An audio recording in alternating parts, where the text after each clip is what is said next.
Hello, Mark. I'm Candy, and my score number is 30, and I'm going to read Eulogy for the Martyred Children. Eulogy for the Martyred Children, September 18, 1963, Birmingham, Alabama. Martin Luther King Jr. This afternoon we gather in the quiet of the sanctuary to pay our last tribute of respect to these beautiful children of God.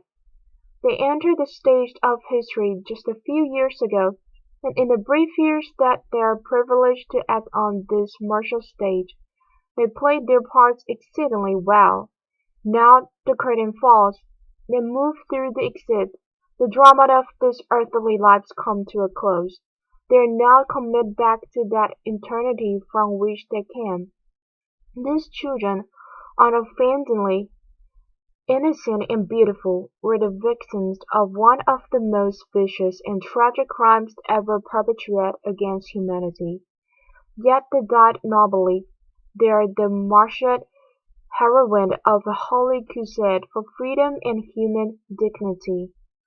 And so this afternoon in the real sense we have something to say to each of us in their death.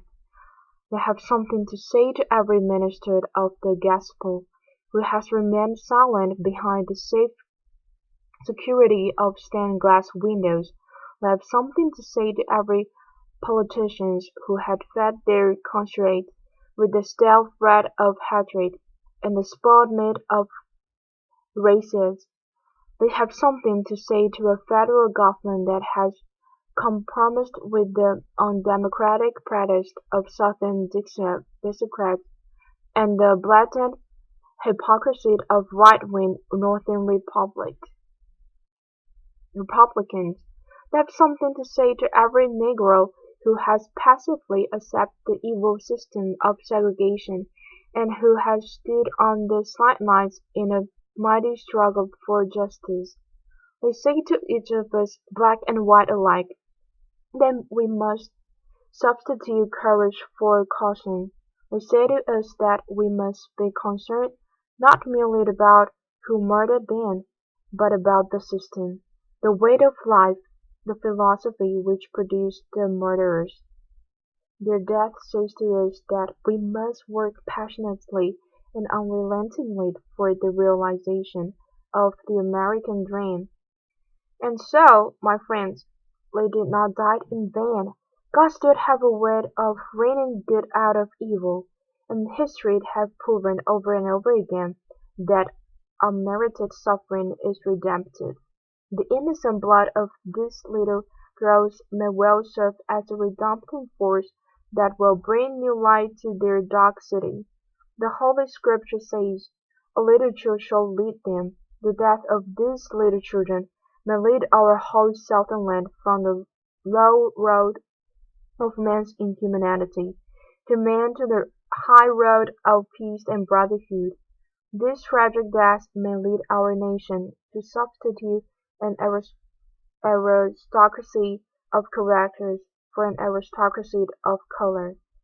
The spilled blood of these innocent girls may cause the whole citizenry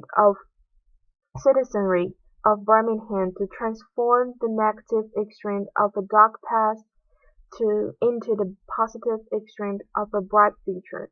Indeed, this tragic event may cause the white South to come to terms with its conscience. And so I stand here to say this afternoon to all assembled here that in spite of the darkness of this hour, we must not despair. We must not become bitter, nor must we harbor the desire to retaliate with violence. No, we must not lose faith in our white brothers. Somehow we must believe that the most misguided among them can learn to respect the dignity and the worth of all human personality. May I now say a word to you, the members of the Harry families? It is almost impossible to say anything that can console you at this difficult hour and remove the deep clouds of disappointment which are floating in our mental skies. But I hope you can find a little consolation from the universality of this experience. Death comes to every individual. It is an amazing democracy about death. It is not aristocracy for some of the people, but a democracy for all of the people. Kings death and beggars death. Kings died and beggars died. Rich men and poor men die. Old men die and young men die. Death comes to the innocent and it comes to the guilty. Death is irreducible common denominator of all men. I hope you can find some consolation from Christianity's affirmation that death is not the end. Death is not a period that ends the great sentence of life, but a comma that punctuates it to more lofty significance. Death is not a blind alley that leads the human race into a state of nothingness, but an open door which leads man into life eternal. That the daring faith, this great invincible surmise, be yours sustaining power during these trying days.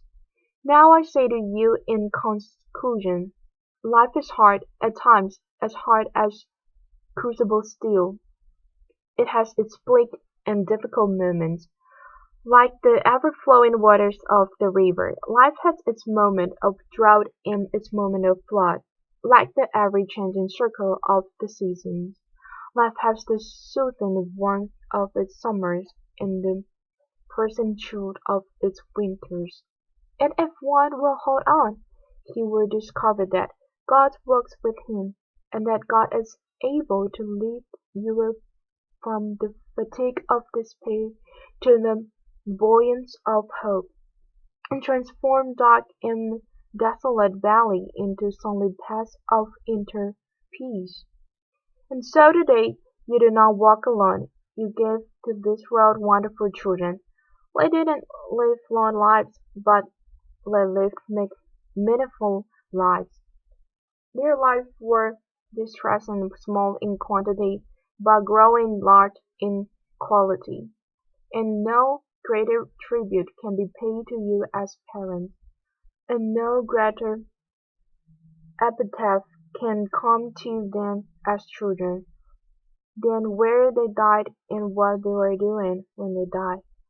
They did not die in the dives and dens of Birmingham, nor did they die discussing and listening to filthy jokes. They died between the sacred walls of the Church of God, and they were discussing the eternal meaning of love. This stands out as a beautiful, beautiful thing for all generations. Shakespeare and Horatio to say some beautiful words as he stood over the dead body of Hamlet. And today, as I stand over the remains of these beautiful daring girls, I paraphrased the words of Shakespeare.